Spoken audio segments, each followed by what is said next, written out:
What's going on YouTube? This is Necrostevo, and you are watching for the first time one of my narrated Pokemon X and Y Wi-Fi battle videos.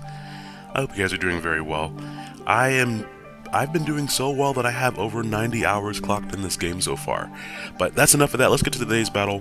This is actually a multi-battle that I had with Autumn, Oris, and Yuve, where that was part of the Skype chat that I was part of.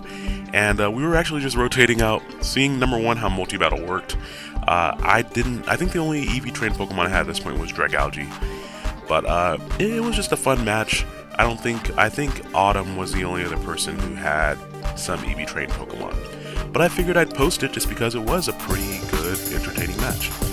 Starting off, I know that I can get hit by a fairy type move from Xerneas. And I didn't really want to chance that, so I'm going to switch on into Talonflame because, of course, Fire does resist Fairy-type moves, and there's no sense in staying in there for that.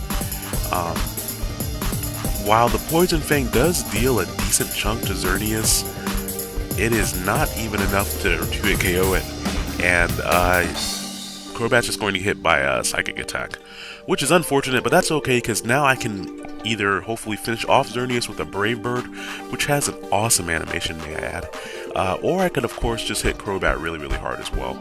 I mean, Espeon, excuse me. I was actually surprised to see that Brave Bird did not finish off the Xerneas. I was holding the Sky Plate. Of course, this is the Talonflame that I went through the game with, so it has Brave Bird, Flare Blitz, Roost, and Fly. But, you know, I've done worse. Hydro Pump is going to deal a great grip of damage to Espeon, which is very nice. I don't feel that the damage nerf to it, I think it's a 10 base power, 5 base power.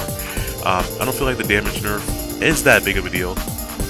And even there, it's still a solid 2-hit KO even with that damage nerf.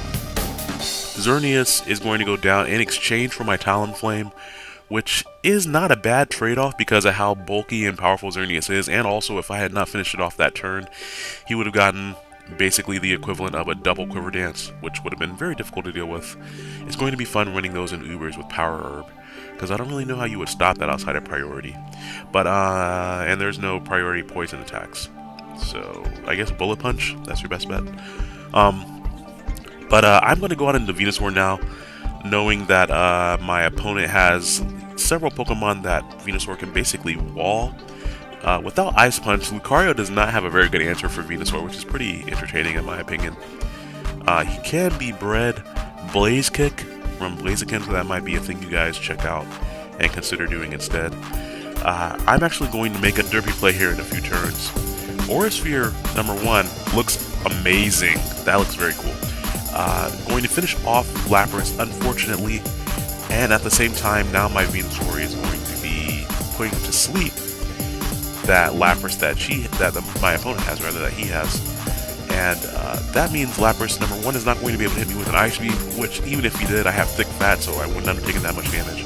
But more importantly, now my opponent only has one Pokemon to attack with between the two of them. So, Autumn actually made a great play holding her Gardevoir until now, because she's going to be able to trace the Water Absorb.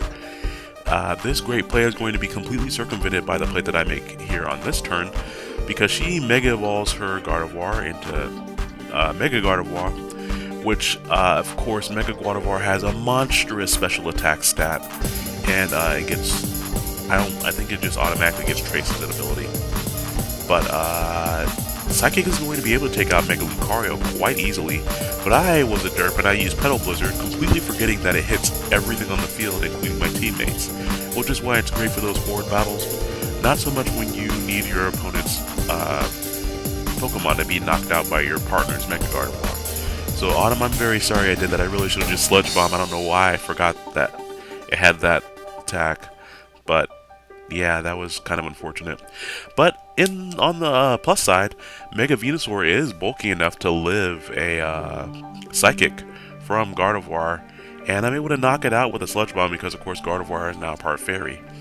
So that's been something I've been adjusting to quite handily. I actually lost in the Battle Maison against the single battle person. I think her name is Hite, I think. Whatever her name is. I lost against her because I forgot that Wigglytuff is now a Fairy type. And I tried to Dragon Claw it with Tyrantrum. That was pretty entertaining. But anyways, though, I'm down to my last Pokemon here, Dragalge, which I really like this Pokemon. I did not like Scrub's design at all, which is why I went with X version. But when I found out that it evolved into Dragalge when I was playing the game, I was like, I gotta have it. This one actually is EV trained in max special attack and max HP, but I barely miss out on the KO, which probably would have been helped out by a Life Orb or the choice specs that I really want to run on it that I don't have yet. But that was still a great game. So I got to use a couple of new Pokemon there, Talonflame, Dragalge, and we got to see a few Mega Forms. So I will have more battles up next week. I'm going to have a breeding guide up for you guys soon, talking about the changes to breeding, and maybe showing some of them off. And I'm also going to have my own personalized leveling guide up. It's to my understanding that Moody Pones has her leveling guide up, which is not really a guide, it's like a shortcut, I guess is a better way. So be sure to go check that out on Moody Pones' channel if you're interested. But in the meantime, I hope you all enjoyed today's battle. And be sure to let me know some feedback about the overlay and the intro. Whether you liked them, if you didn't like them, what didn't you like, and if you did like them, what something you did like. So that way when I make another one in the future, I can incorporate that feedback. So thank you guys again for watching. I hope you guys are still enjoying Pokemon X and Y, and I will catch you all later. Bye now.